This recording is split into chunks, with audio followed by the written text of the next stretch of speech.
Welcome back to Winners and Losers, the show that looks at the highs and the lows from around world football this weekend. As you can see, Patrick Van Straten's in the hot seat. We're kicking it off. I'm devastated.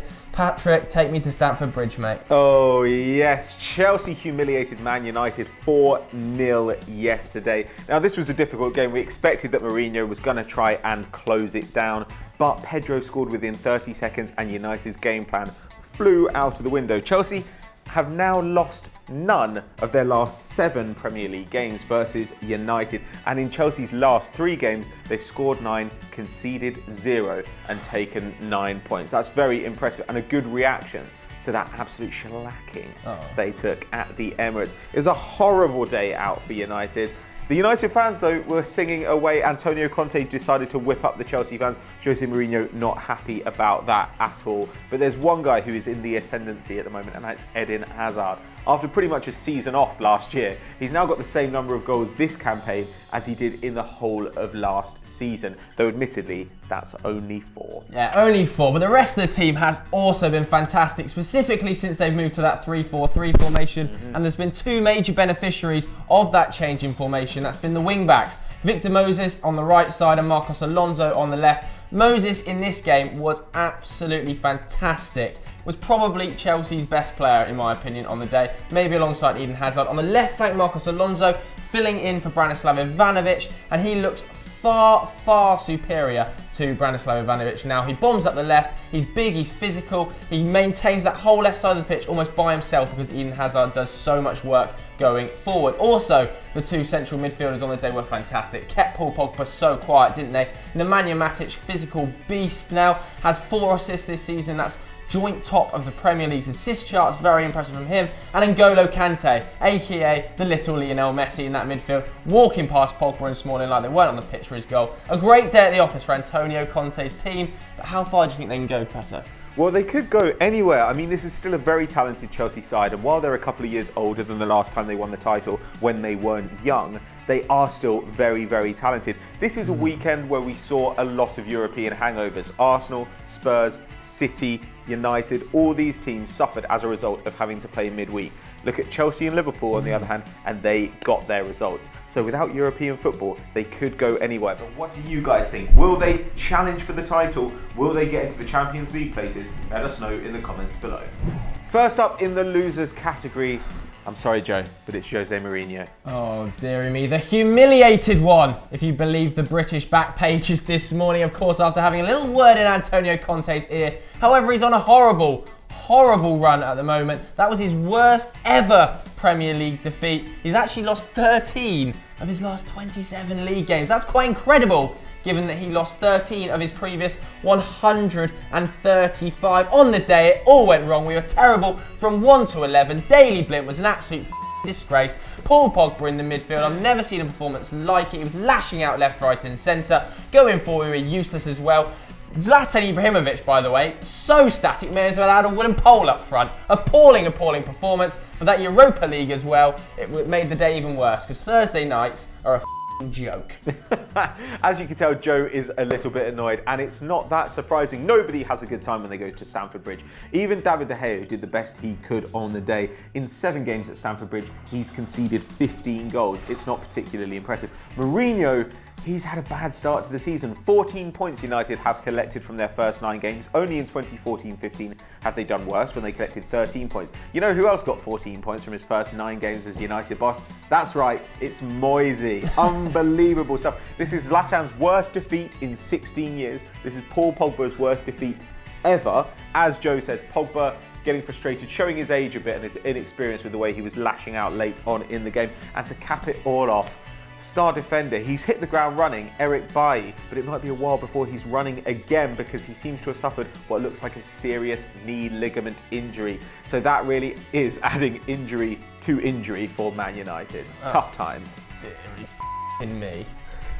Our next winner is the magician himself, is the greatest player on earth. It's Lionel Messi, Pato. Yeah, he's back in form, netting the winning penalty against Valencia as Barca came from behind to win 3-2 away. He's now got 6 goals in a week since returning from injury, 11 goals in his last 6 games, 14 goals, 6 assists in 11 games this season, and actually in 2016 overall, he's now at 49 goals, 29 assists in 50 appearances. These numbers are absolutely ridiculous. What a player this man is. What a player. Great performance of Barcelona on the weekend as well. Of course, a 3-2 turnaround. They went 2-1 down. Messi scored a last-minute penalty, and then the Valencia fans got a little bit cheeky, didn't they? Throw a few bottles onto the pitch. One hit Neymar on the bonce. He went down. Messi was celebrating like a madman. Fair enough, though, in my opinion. Munir, of course, scored in this game as well for Valencia on loan from Barcelona, adding a little bit of insult to injury for Luis Enrique. However, Barcelona in fantastic form at the moment. 35 goals in their last 9 games. And in fact, since they lost to Celta a couple of weeks ago, they've scored 11 and conceded just 2 goals in their last 3 appearances. Amazing performance from Barcelona. But what do you guys think? Who's going to win La Liga? Is it going to be Barcelona, Atletico, Real Madrid? Outside shout for the likes of Sevilla? Let us know what you think in the comments below. Next up in our losers category is Pep Guardiola after his Man City side could only draw 1-1 with Southampton at home. Yeah, this is now the joint worst run of his managerial career. It's 5 games without a win. After this game, he kept the side on lockdown in the changing room. 2 hours he spent in a crisis meeting. They were drinking red wine and Coca-Cola, he said, just having a talk about where things were going wrong. And I think on the day, they really struggled to break Southampton down. Didn't register a shot on target in that first half. That's the first time in 15 games under Pep Guardiola that has happened. And now the game on Wednesday against Manchester United becomes monstrous. Pep Guardiola on a terrible run. Jose Mourinho on a terrible run. This really is a winner-takes-all scenario now. I know it's only the EFL Cup, but for both sets of fans, it's a massive game, Patrick. Yeah, it is indeed. But digging a little bit further into this game, Stones and Bravo once again had a mistake in them. This time it was from John Stones. A poor back pass led to a goal from Nathan Redmond after he rounded the former Barcelona keeper. Now, Southampton are actually in great form at the minute. They've only lost once in their last 9 games, and that was versus Inter Milan in a game which they arguably dominated. Now, the man of the match for me on the day was Virgil van Dijk. The guy he actually reminded me of in this game was Vincent Kompany. He was breaking up play, he was getting forward, he was carrying the ball out of defence, and he even won some free kicks for his side late on when they were mounting a desperate rearguard action. 7 tackles, 9 clearances, 2 interceptions, and 3 blocks. And things did get pretty desperate at the end. City were really hammering on the door, and Southampton were managing to keep them at bay. And the man who did it was Virgil van Dijk.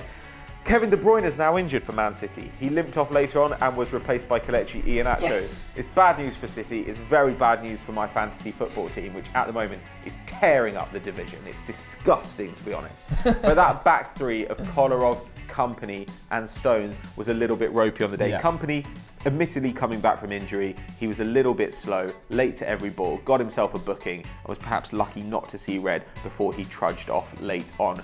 But can Man City turn it around? Who's going to win that huge derby between Pep and Jose this week? Let us know in the comments below. Just before we move on to our next winners, we've actually got a new show coming on Sunday. It's going to be a question and answer show. We want you guys at home to send in all your questions right now in the comments below. But what kind of questions should they be sending in, Patrick? Well, questions about transfers, about tactics, fantasy football, predictions, even personal questions. We want to hear from you. Football Daily is a channel for you, and this is your chance to have your voice heard. Yeah, so bang all of your questions in the comments right now. But anyway, let's talk about the weekend's football a little bit more. And we're going to head to France now, where Nice are smashing it, Pato. They are indeed. They're now 4 points clear of Monaco. They're at top of the league, and they're 6 points clear of PSG after a 4-2 win against Metz with player netting a hat-trick. They're still unbeaten in Ligue 1. Now, the only other unbeaten teams around Europe are sides like, Bayern Munich, Real Madrid, huge teams like Hoffenheim, Leipzig, quality sides like Tottenham, unbelievable stuff. But look, this is all down to Lucien Favre. he's been producing miracles for the side, hasn't he, Joe? Yeah, it's no real surprise either. At Mönchengladbach, of course, he took over a team at the bottom of the league and in just one season turned them around and took them to 4th. The following season took them to 3rd, got Champions League, and then left under kind of a bit of a cloud. Lost his first 5 games, thought, no, I'm not doing this anymore. Went over to France and he's producing miracles, like you say. Mario Balotelli and Alassane player have scored 11 goals between them already this season. Amazing stuff, considering that Nice came 4th last season and a whole 33 points behind Paris Saint-Germain. So the fact that they're already 6 ahead of them shows that Favre is a bit of a genius, Pato. But can Nice actually do it, guys? Vote up here in the poll above me if you think Nice can win the league.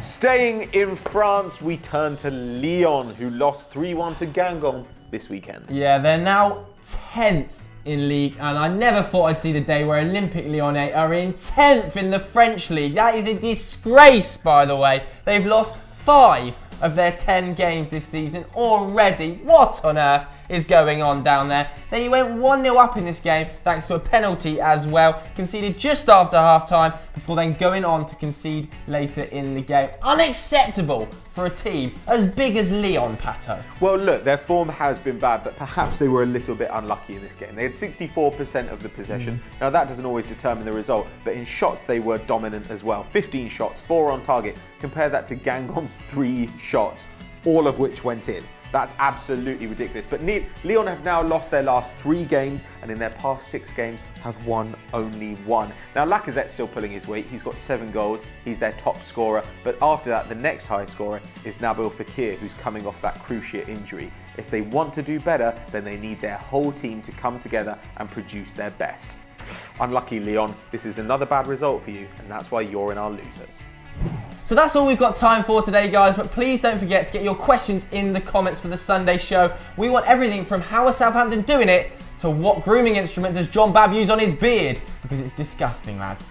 Yeah, and if you enjoyed this video, click on screen now to check out more great content. And as ever, guys, please do like and subscribe. Catch you next time.